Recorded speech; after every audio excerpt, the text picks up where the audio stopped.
I happen to be an instrumentalist, right? Like not all artists are the same. Like if I was a rapper, if I was a vocalist, if I was only a producer that worked for top 40 artists, those are all different jobs. I'm a producer that works for an artist that also happens to be me, and that artist happens to be a pianist. It's a very specific thing. So it's not going to work for everyone, what I think and what has worked for me. But if you happen to be an instrumentalist, I think this will help. First thing I would say is like, make a lot of stuff. That is just like something I say every time we get together in these things. It's so important to make a lot of stuff. It's hard to think of an artist that's successful that doesn't make a lot of music. Like everyone's like, oh, like quality over quantity. How do you get to quality though? You know what I'm saying? Like, we all agree that quality comes from practice. Well, what is practice? A quantity of attempts. And you've got to try stuff and fail a lot. And we all know that. These are like cliches that get thrown out a lot. But let me take it a little further than a cliche. My favorite is Prince. That man had 40 albums, film scores, and a lot of it is trash. I'm gonna just tell y'all right now. I think he's the best recording artist of all time, and a lot of his stuff is trash. So if you think you're too good to release some trash and you're trying to be perfect, you might think you're better than Prince. So pause on that. You're not better than Prince, okay? Well, maybe you are. I don't know. You never know. And the other recording artist who I think is like the greatest ever, one of them anyway, is Jimi Hendrix. You can't tell me that first record isn't a fucking mess. Are You Experienced is arguably the greatest album of all time, and there's moments on that are just, it's a mess. Nirvana is a mess. Nirvana, that band is a train wreck, dude. Have you seen those guys play live? They're a mess. Never mind, one of my favorite albums.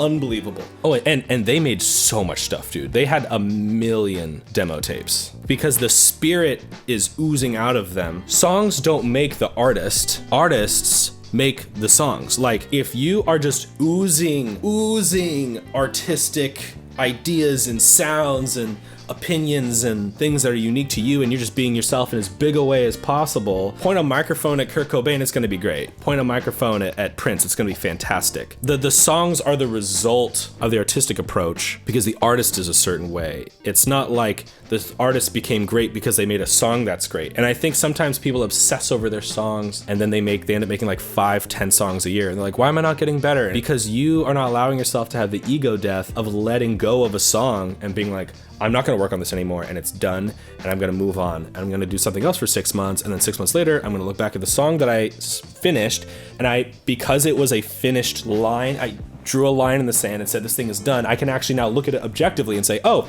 I can improve on these 15 things that I didn't realize I wasn't good at the time because I was looking at the elephant from this close and didn't see that it's a fucking elephant. You need to finish stuff and you need to walk away from it. In the words of Leonardo da Vinci, all art is abandoned. You need to walk away from it, and then when you see it from far away, then you can grow. So I think the number one thing I would say of taking the plunge and making a career as a solo artist is if you need 12 songs for an album, don't make 12 songs. Make 500 songs or 100 or 200, but not 12. Oh, Lord. Sorry, I'm getting mad. But it's true. I think the reason why people don't do that is because I think there's just like a lot of narratives out there that scare people, and they think that they're not allowed to make bad music. So then they're afraid of making good music. Dude, hurry up and be bad.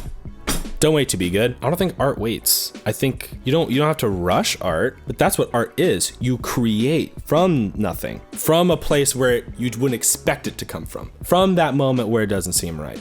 I think too often when people like get into making art, they're like, oh yeah, well, once I have enough funds to make this, nah. The first album I made, and I don't think everyone needs to do this. When I moved into my first apartment out of college, this is a ridiculous story. When I moved into my first apartment out of college, this is real. I moved into the Valley, and I had I'm not gonna lie, I'm not gonna sugarcoat it, just a disgusting apartment building. It was like, there's a huge bug problem in the apartment. It was terrible. And I didn't have a bed. I bought a piano before I had a bed. Okay, I'm not saying you have to do this, but I actually don't do this. But I was a slob, I didn't care. So I had my piano, the same one I still have right back there. Dude, my upstairs neighbor I made really good friends with, he gave me his bed. One day he bought a new bed and he gave me his bed. Shout out Frankie. Frankie's one of my best friends in the world. The microphones I bought, MXL had this like microphone. Was it MXL or MXR? I can never remember. This microphone is so cheap, it's since completely fallen apart. Look, really cheap mic.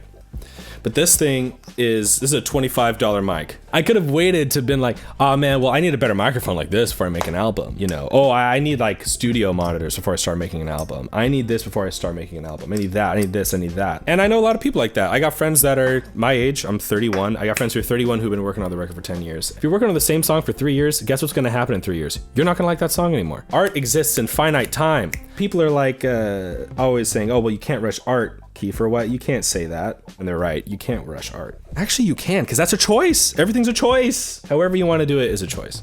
So fuck that. You can do however you want. I don't like to rush art though. You'll never actually be perfect if you're like establishing deadlines and just like forcing your songs to be done by then. Aren't you sacrificing quality? That's how it works. We have finite time, you guys. That's what art is. Art is sacrificing time that you could use to continue working on something in exchange for the transience and the moment and that small finite time where something existed and it's imperfect and it sounds like Prince's Purple Rain album, which is a mess, you guys. That record is not perfect. The fuck? That's maybe the greatest record ever made, and those mixes are a mess. Try to listen to Let's Go Crazy at full volume. Actually don't, because you'll injure your ears. That mix is a mess. It's the worst engineered song, and it fucks so hard. It's radiating with spirit. Thank God he already put out 4 albums ahead of that, so that he knew how to make a fucking record by the time he made Purple Rain. There's a Prince quote, where his engineer, Susan Rogers, was like, hey, Prince, you know, these mixes are really sloppy and we should spend more time on them. And Prince is like, nah, I'm not Michael Jackson. I'm not Quincy Jones. That's what they do over there. They do perfect. Like, I do me. I think that's it. Like, Prince, he didn't want to have $1 million sound. He wanted to have this like otherworldly, just like a Jimi Hendrix vibe of just like spirit is radiating off the fucking thing, and it's happening in a small moment of time and without rushing it. Like, a vibe only visits you for so long, and if you're working on a song way past where it's ripe, you're gonna miss the vibe. And then also, you're not gonna grow. Could you imagine if Prince's first album came out in 1984 instead of 1979 when Purple Rain was supposed to come out? If those songs came out in 1984, actually, I'll give you a great example of what would have been bad about that. On that first record, he wrote I Feel For You, which became Chaka Khan's like biggest song ever. Well, that song came out in 1984. Boom. Wow, that was very convenient for my example. And if he had waited all that time, she wouldn't have heard of that song in time. Also, he wouldn't have been a massive star by that time, so maybe she wouldn't have even heard of him at all. Don't wait. Make the record. You don't have to release it, but finish an art project and then move on. And after 1, 2, 3, 4, 5, 6, 7 months later, you'll look back and be like, oh shit, I can improve in A, B, C, D, F, G, H ways. Producers, we don't make 12 songs a year. Unless I don't even know what level of talent you'd have to make that work. Unless you're like already Pharrell. I'm sure Pharrell could make 10 songs and 100% of them be great. But the rest of us, you gotta make 100, 200 ideas a year at least. And that's not a lot. Realistically, I think usually 1,000 is more like a common number. So if you're trying to make a career as a solo artist, you gotta do it. And oh, by the way, like most people work 9 to 5, so you're gonna tell me you can't make a new idea every day in 8 hours? Sorry, I'm crazy. I'm a crazy person. That was too much. Okay, I went too far there, but kind of though. If you're privileged enough to do music full time, that's a huge privilege. I just want people to understand it's not a genius problem. I think it's a work ethic and a consistency and a determination problem most of the time. Man, it takes some luck too. I've been very lucky.